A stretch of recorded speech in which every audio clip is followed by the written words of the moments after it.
So hello everyone, how are you all? I hope you all are good.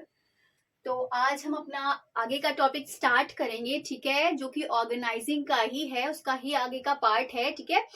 इससे पहले हमने जो topic cover किया था, फाइन, डेलीगेशन ऑफ अथॉरिटी, जिसमें हमने 3 टॉपिक्स पढ़े थे, fine.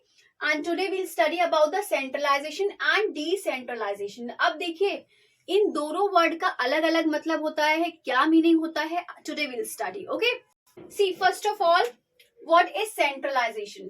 Centralisation of powers in few hands. इसका मतलब क्या हुआ कि जो पावर्स होती हैं, ठीक है, जो अथॉरिटी होती है, वो सिर्फ कुछ लोगों के हाथ में होती है। उसका मतलब क्या होता है? सेंट्रलाइजेशन। यहाँ पर क्या लिखा है? Top level. इसका मतलब क्या है कि जो पावर है वो किसके हैंड में है? Only in the hand of top level, ठीक है, सिर्फ टॉप लेवल के हैंड में। जैसे कि एक फैमिली है, ठीक है, उसपे क्या होता है? बहुत सारे मेंबर्स होते हैं, लेकिन जो अथॉरिटी होती है, जो पावर होती है, मेन पावर किसके हाथ में होती है? हमारे जैसे कि फादर हो गए, ठीक है, तो उनके हाथ में मेन पावर जो होती है, उनके हाथ में होती है, ठीक है। और फिर उसके बाद हमारी जो मदर होती है।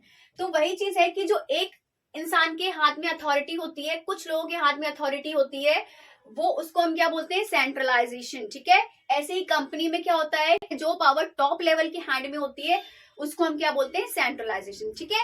And we have two merits also, reduced cost. अगर हम सेंट्रलाइजेशन पावर रखते हैं तो इसका मतलब क्या होता है कि हमारी जो कॉस्ट है वो कम लगती है, ठीक है। कॉस्ट कम क्यों लगती है? जैसे कि अगर हमने मानो कि पावर्स डिस्ट्रीब्यूट कर दी हैं, ठीक है, एम्प्लॉयज के बीच में डिस्ट्रीब्यूट कर दी है, तो उसके क्या होगा? उसके अलग खर्चे होंगे और बहुत सारी चीजों के खर्चे उस पर ऐड हो जाएंगे, ठीक है।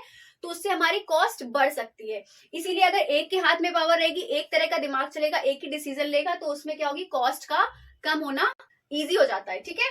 Next one is improved quality of work. Improved quality of work का मतलब देखिए क्या है।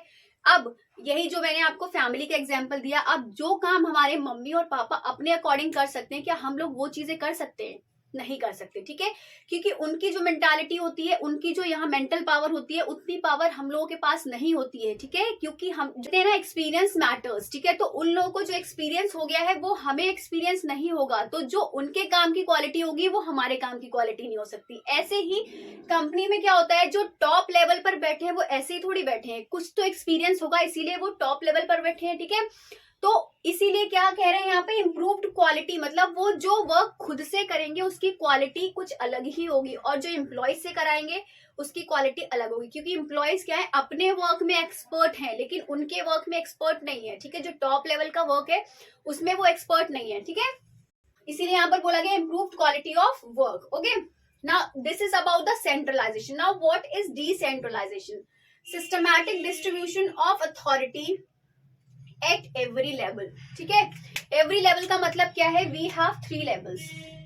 First one is top level,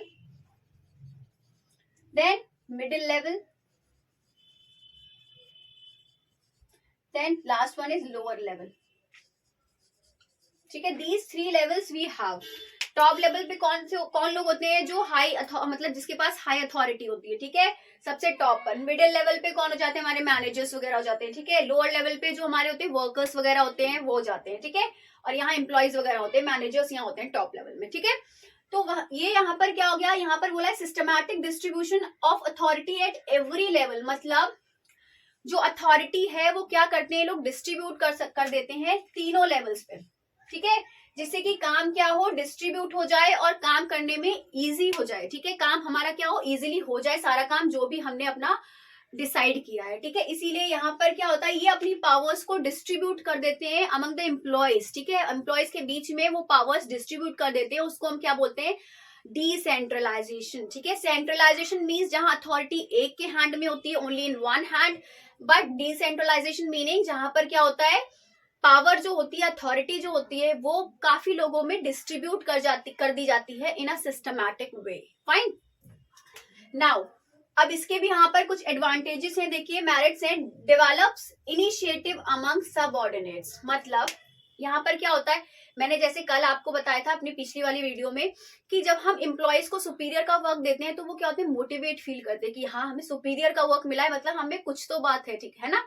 तो यहीं पर ये बोला कि develop initiative among subordinates. Subordinates में क्या होता है, इनिशिएटिव डेवलप होता है कि हाँ मुझे भी ये काम करना है, मुझे भी ये काम करना है, ठीक है।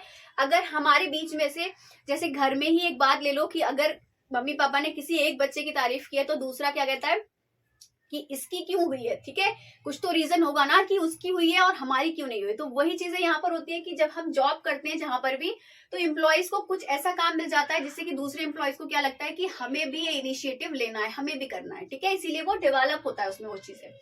Next one is quick decision making. Quick decision making का मतलब क्या होता है, अब एक काम हमने 4 लोगों में बांट दिया है तो उसमें जल्दी जल्दी काम होगा, या फिर एक ही इंसान 4 कामों को कर रहा है उसमें ज्यादा काम जल्दी होगा, ठीक है। जहां पर डिस्ट्रीब्यूट कर दिया है वर्क, ठीक है, 4 कामों को 4 जगह बांट दिया है, वहां पर क्या होगा, डिसीजन लेना बहुत ईजी हो जाएगा।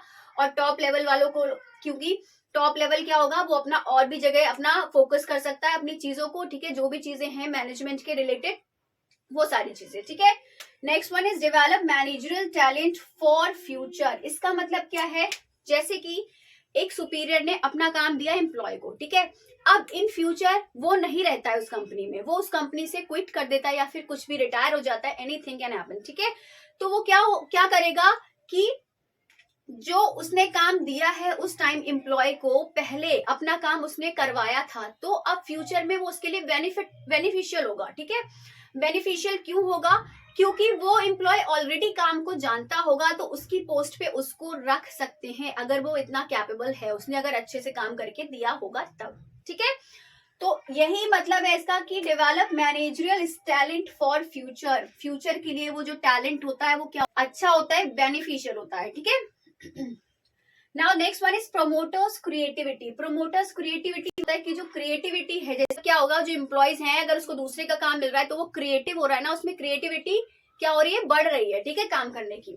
Then next one is reduce workload of top managers. As I told you कि जब काम को डिस्ट्रीब्यूट कर दिया तो जो मैनेजर्स हैं, जहां पर उनको जो टॉप मैनेजर्स हैं, ठीक है, जिनको जो वर्क करना है, उन्होंने अपना काम डिस्ट्रीब्यूट कर दिया तो उनका काम क्या हो गया, कम हो गया, इजी हो गया, ठीक है। और वो सारी चीजें क्या होगी, इफेक्टिव होंगी एक मैनेजमेंट के लिए, ठीक है। तो ये हमारा था centralization and decentralization. Okay, we have some more topic, ठीक है। इसमें हमारे पास क्या है, अभी कुछ और टॉपिक है जो कि मैं पढ़ाऊंगी। एक्चुअली मैं आपको इतने कम टॉपिक इसलिए पढ़ाती हूँ क्योंकि मैं चाहती हूँ एक दिन में आपका जो टॉपिक पढ़ाऊं वो अच्छे से क्लियर करा पाऊं, ठीक है, कॉन्सेप्ट आपका क्लियर हो जाए, वो पॉइंट आपको ऐसे मतलब दिमाग में बैठ जाए कि हाँ आपको समझ में आ गया, ठीक है, दोबारा आपको समझने की कोशिश भी ना करनी पड़े। इसीलिए मैं सिर्फ 2 टॉपिक लेकर चलती हूँ, लेकिन वो अच्छे से कॉन्सेप्ट क्लियर कराकर, ठीक है। मुझे ये नहीं कराना है कि हाँ सिलेबस आगे आगे भगाना है और पूरा बोर्ड में भर दूं, समझ में कुछ भी ना आए, ठीक है। माय मेन मोटिव इज कि आपको समझ में आ जाए, ठीक है। So today we had done centralization and decentralization. Fine, in our next video we will study the next topic. Fine, so this is all for today. I hope you all understood. Then kindly do like, comment, share and subscribe my channel. Till then, bye bye. Take care. Have a good day and take a screenshot.